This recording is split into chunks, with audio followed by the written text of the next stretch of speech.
I'm Lieutenant Williams, a police officer attached to the Juvenile Division.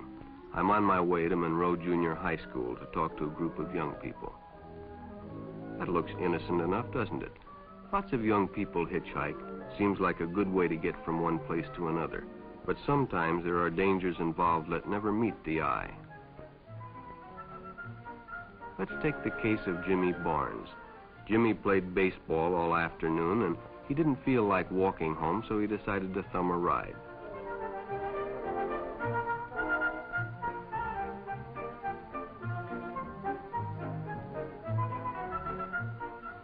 He'd done it 100 times before, and he didn't think anything was unusual when the driver struck up a friendly conversation.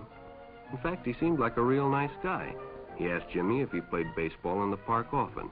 Jimmy told him they practiced 3 times a week and played a rival group on Friday afternoon. The stranger was a good listener, too, and it only seemed minutes before they pulled up in front of Jimmy's house.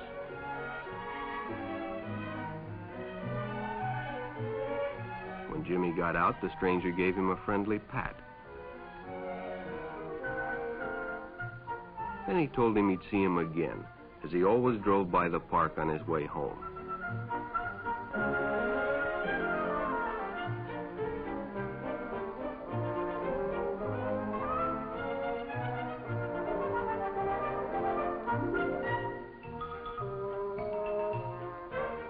Sure enough, the following day, when Jimmy finished playing ball, well, the man was there waiting.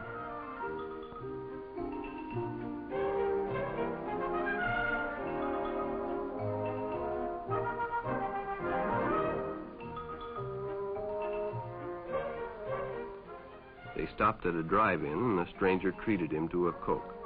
During their conversation, he told several off-color jokes, but Jimmy had heard others before, and, well, it made him feel big to so easily win the confidence of an older person.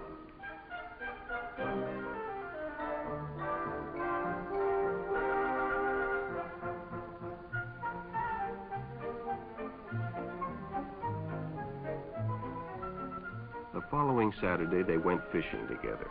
By now, they were using first names. Ralph said it was more friendly.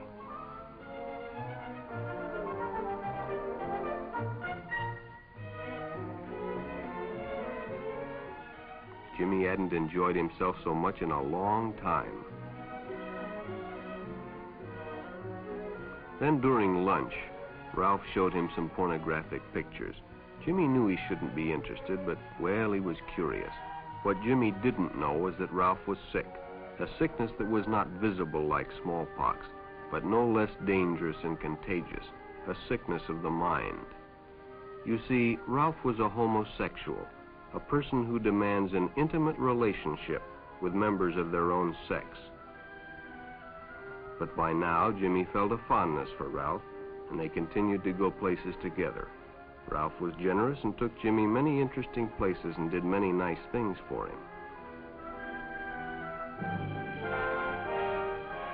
He bought presents and even gave him money, but payments were expected in return. You see, Jimmy hadn't recognized Ralph's approach soon enough. When Ralph first asked Jimmy to go fishing alone, he should have discussed it with his parents or teacher. Finally, Jimmy told his parents, and they reported it to the juvenile authorities. Ralph was arrested, and Jimmy was released on probation in the custody of his parents. But all homosexuals are not passive. Some resort to violence, as in the case of Mike Merrick.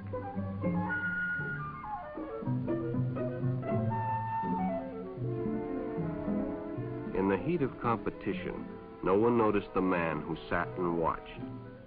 And when the game broke up and the others left, Mike decided to stay and practice a little longer.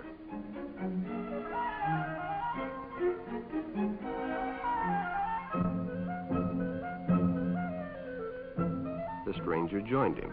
He was friendly and, well, it was better than playing alone. But after a few shots, Mike realized he had already overstayed his time and suggested he better leave. The stranger told him if he'd like to stay longer, he'd be glad to drive him home when they finished. Sounded great to Mike. Chance to play longer and get a ride home, too.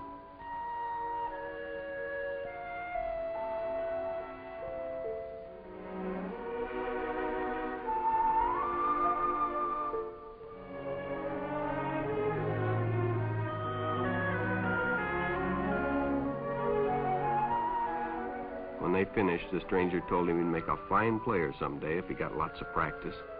The companionship, the praise, the friendly attitude dispelled any misgivings Mike might have had about going with a stranger.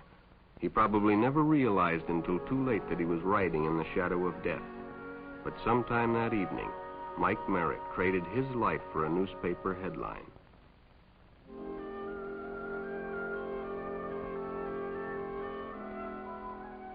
As Denny and Jerry got the papers ready for Jerry's afternoon delivery, they only casually noticed the two boys that raced by in the afternoon traffic, and they didn't pay much attention to the car that drew up shortly afterwards until the man called them over.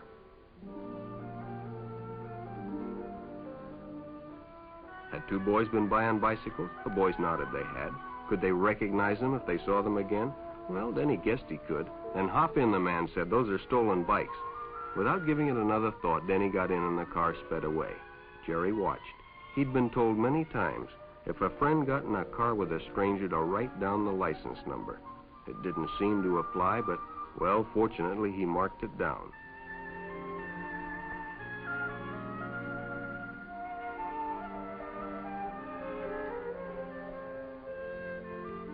When he delivered a paper to Denny's house, he asked his mother if they'd caught the boys that had stolen the bicycles. Denny hadn't returned, so he told her the story and gave her the paper with the license number.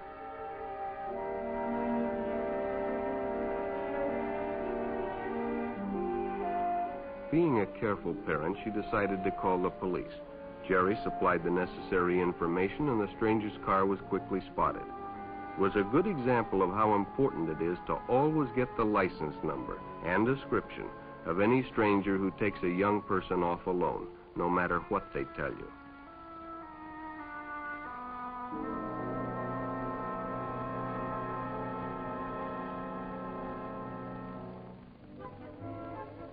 Public restrooms can often be a hangout for the homosexual. Bobby and his friends hadn't noticed the man who had been in the restroom when they changed, and as it was late, he suggested they take the shortcut under the pier, but the others preferred to take the more traveled way home.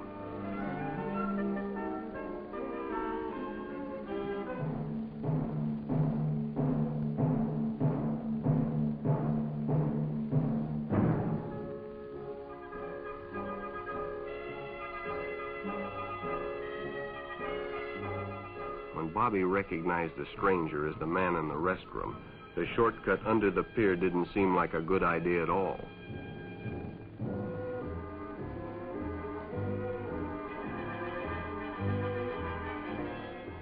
After all, it's more fun to stay with your friends anyway. Bobby had made a wise decision. It may have saved his life. The decision is always yours, and your whole future may depend on making the right one.